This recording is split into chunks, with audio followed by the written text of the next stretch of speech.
Hey folks, I'm Brenton, and welcome to the final video in our threat hunting short series. In this particular video, I wanted to go through and talk about collecting the right data in order to be able to go through and do successful threat hunts. So what data do we need? Well, we need a couple things, right? First, we need to be able to collect data that's going to help us identify when do we have a persistent connection taking place, because those are the ones we're going to want to investigate to make sure there's some form of business need behind them. We need a way to go through and analyze that network traffic. If we see something that looks a little suspicious, it'd be nice to be able to break down the protocol, see if there's anything odd taking place there. We need a way to be able to investigate those external systems that our hosts are talking to. You know, who are they, where are they, why are they there, what's going on. We need a way to investigate our internal systems, and we also need a way to investigate remote users. You know, we may have people working from home that are directly connected to the internet, but also connected to our internal network, which could make them a potential threat. We need a way to be able to investigate those systems as well. So it all kind of starts with our network architecture and making sure that's set up correctly. So here we've got an internal network. It's connecting out to this firewall to get to the internet. And as part of that internet connection, we're going through and we're using a span port on our switch to monitor all the traffic going in and out of the internal interface of the firewall. Well, this is cool because now everybody going out to the internet and the replies that come back, we're going to be able to see all that data. So that's going to allow us to go in and target connection persistency. It's also going to allow us to go in and do any type of a protocol analysis. Here I'm using Zeek to go through and do my captures. You could do PCAPs. My only gripe with PCAPs is they do take up an awful lot of storage space. I can keep my Zeek logs for a longer period of time. They're also faster to process. It's easier to go through and go looking for things when I'm working with Zeek.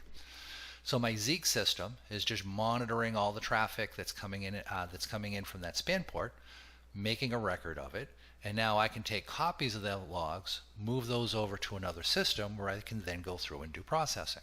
So in this example here, I could be using AC Hunter, I could be using Rita. I want to use some tool that's going to help me process those Zeek logs in order to be able to find interesting bits of information. For any of my other internal endpoints, I may want to run Sysmon or some other similar tool to go through and do data collection on these internal systems. Sysmon's cool because I can go through and I can collect pretty much anything you want to off of that system, right?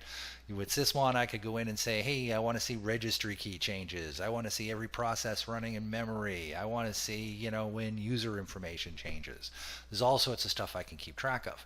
Of course, the problem there is once I start collecting tons of data, I need to move it across the network from all of my endpoints. I need to collect it into a database from all my endpoints.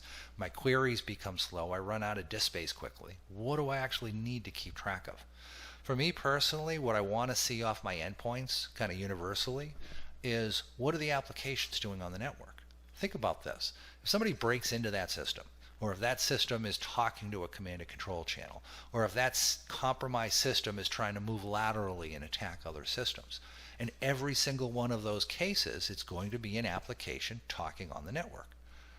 So if I record that information, ignore everything else, that gives me that nice little minimum baseline to be able to go through and investigate what's going on. And there's some really cool tools I can use for that. So for example, one of the tools we have that allows you to go through and make heads and tails of this data is Beaker. So Beaker will leverage Sysmon to collect ID3s. ID3s with Sysmon is just network applications talking on the network. And it allows you to go in and do very quick, simple queries to figure out what's going on. So for example, let's say I identified this internal system was talking to that external system, and it's connecting on a very regular basis throughout the course of the day. And I want to find out some more information off of that. Well, if I'm running Sysmon with Beaker to collect that data off of this internal system, I could just go into Beaker and say, hey, when this IP address is talking to that IP address, what application is making that connection? Well, here I can see it's PowerShell. Now that I see it's PowerShell, I know, yeah, I need to be nervous. Why is PowerShell connecting to an external system? That might not be a good thing. I need to investigate this further. Now, if I had seen Slack and I know we're a Slack shop, okay, that's probably okay. So being able to identify the application responsible for all these connections, that can really help us run down if this is something we need to be concerned about or not. Well, what about remote users? How do we collect data off of them? Well, we could certainly use SB for them as well. We could use Beaker for them as well, right? Use Sysmon to go in and collect that data to see what the applications are doing on the network. That would be helpful. But we lose the network telemetry we saw with Zeek because they're not going through the internal firewall anymore. They're connecting directly to the internet. Well, one of the tools you can leverage that will do that for you is SB. SB is another open source project that we run. And SB leverages Sysmon, which if you're running Beaker, it's there already anyway. And one of the cool things about SB is not only does it collect that telemetry data for you, it stores it in a Zeek log format.